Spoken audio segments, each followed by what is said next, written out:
America ಅಂದ್ರೆ ಭಾರತೀಯರಿಗೆ ಅದೇನೋ ಮೋಹ. ಸಾಗರದಾಚೆಗಿನ ರಾಷ್ಟ್ರಕ್ಕೆ ಹೋಗಿ ಸೆಟಲ್ ಆಗೋದು ಅದೆಷ್ಟೋ ಜನರ ಕನಸು. ಆದರೆ ಇದೇ ಅಮೆರಿಕಾದ ಯುವಕನೊಬ್ಬ ತುಳುನಾಡಿನ ಸಂಸ್ಕೃತಿಗೆ ಮಾರು ಹೋಗಿ ಕಡಲೂರಿಗೆ ಕಾಲಿಟ್ಟಿದ್ದಾನೆ. ಈ ಬಗ್ಗೆ ಒಂದು ವರದಿ ಇಲ್ಲಿದೆ ನೋಡಿ.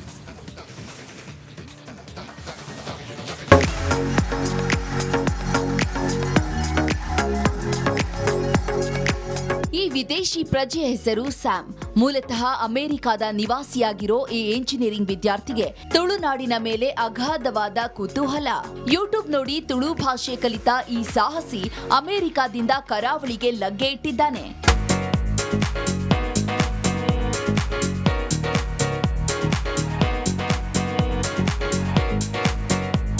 ಸ್ಯಾಮ್ ಮಂಗಳೂರಿಗೆ ಬಂದು ಕದ್ರಿ ದೇವಸ್ಥಾನ, ತಣ್ಣೀರುಬಾವಿ ಬೀಚ್ ಹೀಗೆ ಹಲವು ಕಡೆ ಓಡಾಡಿದ್ದಾನೆ.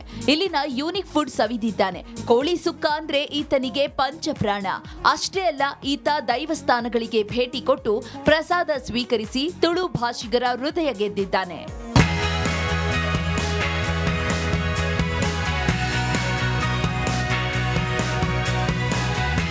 ಹುಟ್ಟೂರಿನ ಸಂಸ್ಕೃತಿ ಬಗ್ಗೆ ಅಸಡ್ಡೆ ತೋರಿ ವಿದೇಶಿ ಸಂಪ್ರದಾಯಕ್ಕೆ ಮಾರು ಹೋಗ್ತಿರೋ ಈ ಕಾಲದಲ್ಲಿ ವಿದೇಶಿಗನ ತುಳು ಭಾಷೆ ಪ್ರೇಮಕ್ಕೆ ಪ್ರಶಂಸೆ ವ್ಯಕ್ತವಾಗಿದೆ. ದಿನೇಶ್ ಕಾಶಿಪಟ್ಟ, ರಿಪಬ್ಲಿಕ್ ಕನ್ನಡ, ಮಂಗಳೂರು.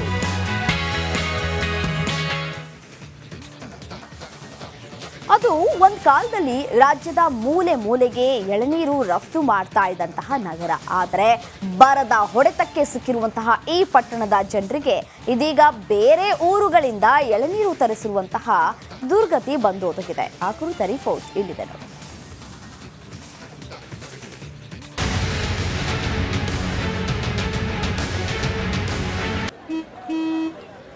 ನಡಿ, ಈಗ ಶುರು ಮಾಡೋಣ.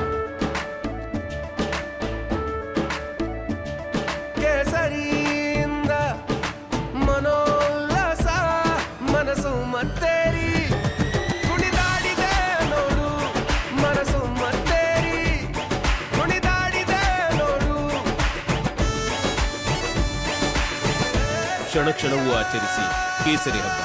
ವಿಮಲ್, ಬಾಯಲ್ಲಿ ಹೇಳಿ ಕೇಸರಿ.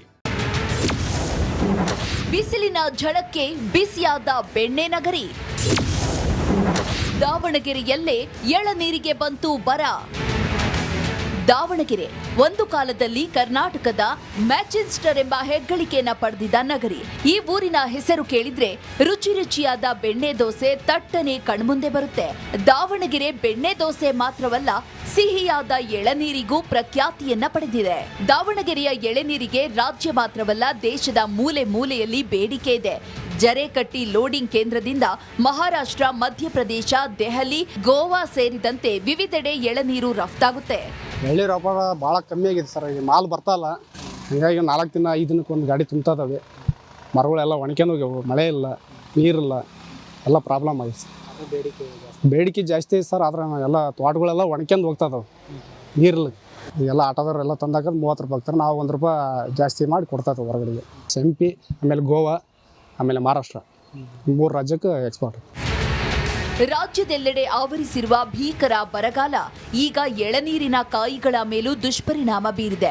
ಇದನ್ನೇ ನೆಚ್ಚಿಕೊಂಡಿರುವ ಅನೇಕ ಕುಟುಂಬಗಳ ಮೇಲೆ ಆತಂಕದ ಕಾರ್ಮೋಡ ಮೂಡಿದೆ.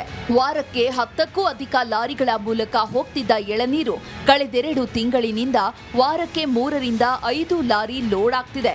ನಾವು ಡೈಲಿ ದಾವಣಗೆರೆಯಲ್ಲಿ 500 600 ಎಳ್ನೀರು ಆಗ್ತದೆ ಸರ್. ಈಗ 100 120 ಒಂದು ಮರಕ್ಕೆ 5 ರಿಂದ 6 ಎಳ್ನೀರು ಅಷ್ಟೇ ಸಿಗೋದು.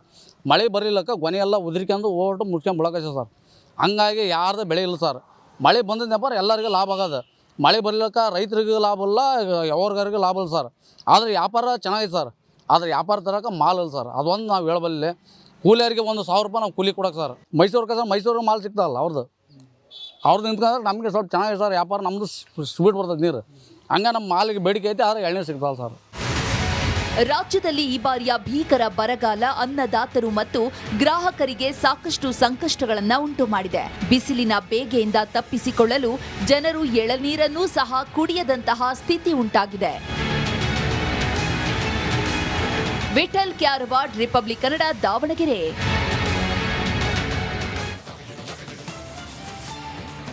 ಅವನು ಆ ಏರಿಯಾದಲ್ಲಿ ಫುಲ್ ಹವಾ ಇಟ್ಟಿದ್ದ. ಮಹಿಳೆಯನ್ನ ಬಲಿ ಪಡೆದು ಭಯ ಹುಟ್ಟಿಸಿದ್ದ. ಹಾಗಾದರೆ ಯಾರವನು, ಈಗ ಅವನು ಏನಾದ, ಆ ಕುರಿತ ಸ್ಟೋರಿ ಎಲ್ಲಿದೆ ನೋಡಿ.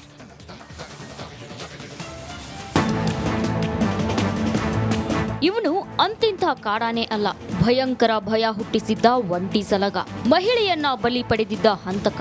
ಕೊನೆಗೂ ಈ ಹಂತಕ ಕಾಡಾನೆಯನ್ನ ನಮ್ಮ ಅಭಿಮನ್ಯು ಲಾಕ್ ಮಾಡಿದ್ದಾನೆ. ಕೊಡಗಿನ ಸಿದ್ದಾಪುರ ಸಮೀಪ ಓರ್ವ ಮಹಿಳೆಯನ್ನ ಈ ಹಂತಕ ಕಾಡಾನೆ ಬಲಿ ಪಡೆದಿತ್ತು. ಎಲ್ಲೆಡೆ ಭಯ ಹುಟ್ಟಿಸಿತ್ತು.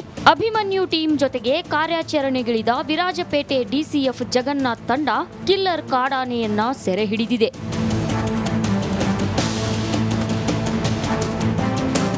ವಿರಾಜಪೇಟೆ ತಾಲೂಕಿನ ಕರಡಿಗೋಡುವಿನ ಕಾಫಿ ತೋಟದಲ್ಲಿ ಈ ಪುಂಡಾನೆಯನ್ನ ಸೆರೆ ಹಿಡಿಯಲಾಗಿದೆ. ಹಂತಕ ಕಾಡಾನೆಯನ್ನ ಹಿಡಿದು ರೇಡಿಯೋ ಕಾಲರ್ ಅಳವಡಿಸಲಾಗಿದೆ. ಬಳಿಕ ನಾಗರಹೊಳೆಗೆ ಸ್ಥಳಾಂತರಿಸಲಾಗಿದೆ. ಕೊನೆಗೂ ಈ ಕಿಲ್ಲರ್ ಕಾಡಾನೆ ಸೆರೆ ಸಿಕ್ಕಿದ್ದು